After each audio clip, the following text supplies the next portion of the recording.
first. Well, kind of. The schedule release is going to be in August, and we break down the star-studded slate of games. Knicks All-Star Julius Randle is stopping by, and we'll get his thoughts on New York's offseason moves so far. And Joel Embiid woke up with 196 million new reasons to smile. How should Philly build around him now? So, get your head out of the clouds, or don't if you're Jericho Sims. Whatever you do, keep it locked, because a full hour of The Jump starts right now.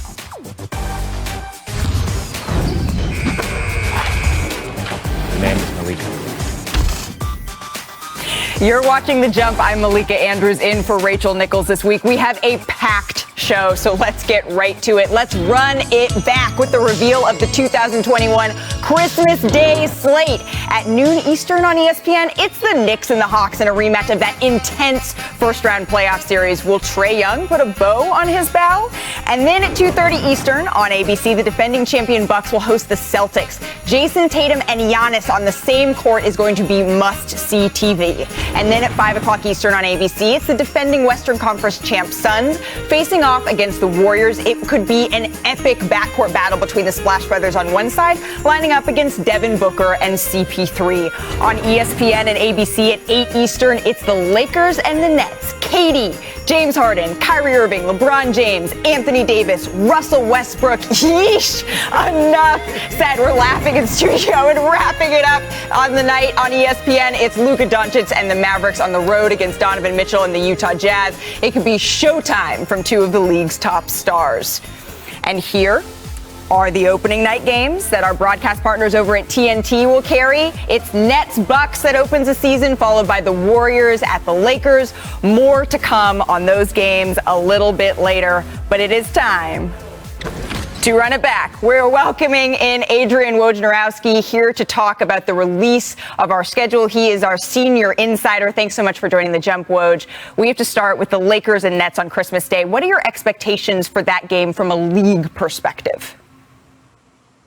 Malika, this is the battle of the Titans, and I think everybody's hoping that this is going to be a game that you're going to see both teams at full strength, and the idea of that kind of star power in one place and all the storylines within it. I think the Lakers in a Western Conference with no Kawhi Leonard and no Jamal Murray in Denver to certainly start the season and maybe for much of the season. The Lakers are certainly going to play the role as favorites, and this is a Nets team, that Milwaukee got past in the East last year, but without Kyrie Irving, with James Harden really on one leg in that series, and a chance now to see both these teams at full strength. It's going to be remarkable, and think of the Oklahoma City alumni group in that game, Harden and KD in Brooklyn, and of course now Russell Westbrook with the Lakers. That is a mammoth Christmas Day matchup. Mammoth is right. And for the second time this week, also, Woj, you reported on a Patrick Beverley trade. This time he's headed from the Grizzlies to the Timberwolves. Can you give us a little insight into how that trade came about?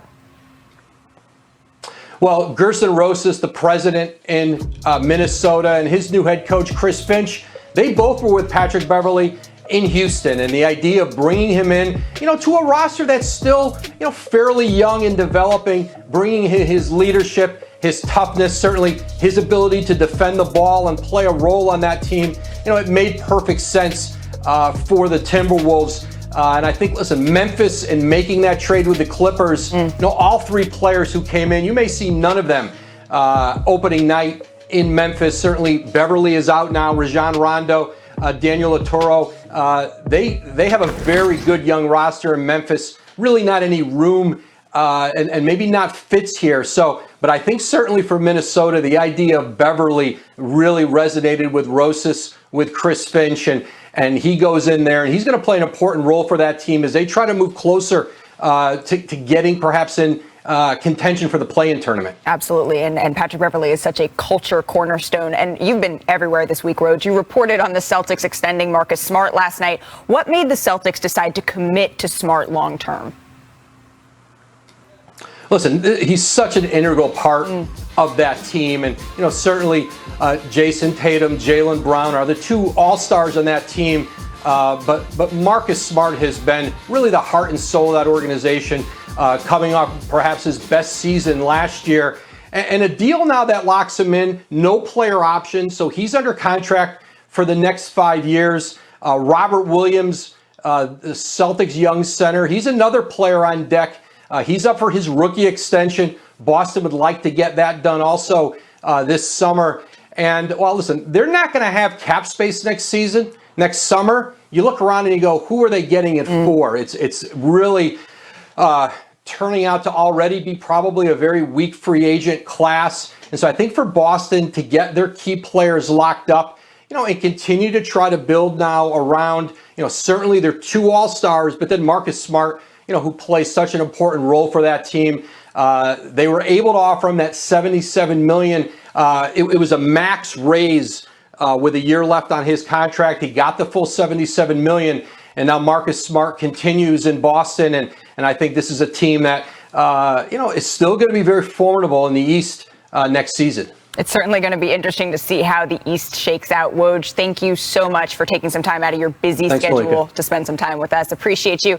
Now joining me to talk more about the big Nets and Lakers matchup on Christmas Day is our NBA champ, Richard Jefferson, and NBA insider Dave McMenamin. And I want to start with you, Dave. You're around the Lakers daily. What intrigues you most about this matchup? Well, think back to the 2 times the Lakers and Nets played each other last year. February, there's no Durant and no Anthony Davis on the court. April, Richard, I will wear yoga pants similar to you're wearing today. If you can name me the 3 leading scorers for the Lakers in that game. The 3 leading scorers for the Lakers in what? When they played the Nets in April. You might even cover the game. It's 0 chance. Let's see. Kyle Kuzma, Alex Caruso. Yeah, I'll stop you there. You're along the right lines, though. Andre Drummond, no longer a Laker. Dennis Schroeder, no longer a Laker. Drummond was a Laker? And Ben McLemore, no longer a Laker. So in that game, no LeBron, no AD, no Harden. So the fact that we can actually see what these teams are supposed to look like with the sprinkled in new pieces in a Patty Mills, with Carmelo Anthony, Russell Westbrook, obviously, to me, that's the reason you tune in. You get to see what these teams actually look like. Yeah, no, I think it's going to be exciting. Those are one of the games. Every time you look at the Christmas Day schedule, it's always 1, maybe 2 games that you really look forward to. And I think this is the game that people were probably looking forward to last year. And even like, well, these will be the teams that we'll see in the postseason. It'll be Nets, possibly Lakers.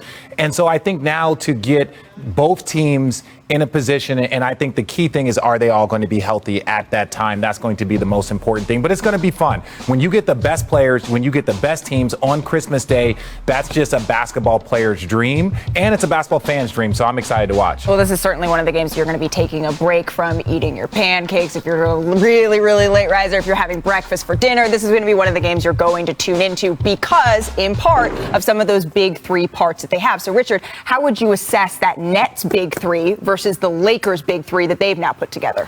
Well, again, it's so difficult to really talk about both teams.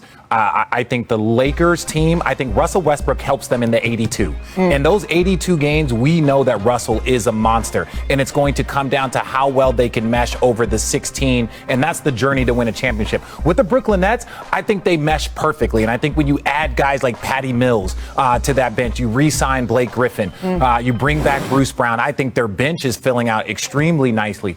Now, when you look at the Nets, I know they added Monk, or when you talking about the Lakers, you added Monk, you added some other guys, but I think the biggest question, one, I think is going to be health for the Brooklyn Nets, and with the Lakers, I think is going to be 3-point shooting in the postseason, not necessarily over the course of the regular season. And Frank Vogel said this is going to be a fast-breaking group next year with LeBron and Russell, and that sounds great because both those guys in open court are incredible, and they're the 2 last assist leaders that the NBA has, but in order to do that, you got to get steals and deflections and defensive rebounds. You sent out your 2 best perimeter defenders in Alex Caruso and Kentavious Caldwell-Pope.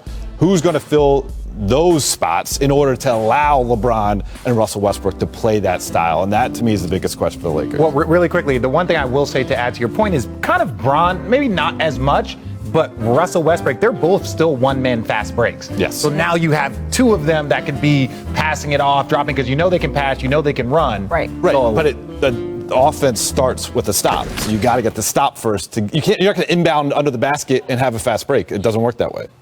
It doesn't work that way. Oh, we're already at the point of the show where Richard's making that face. So we know, Richard, right, that when the Nets played together, when their big three played time together, but when they did, they were 11-3 in the postseason combined with the regular season.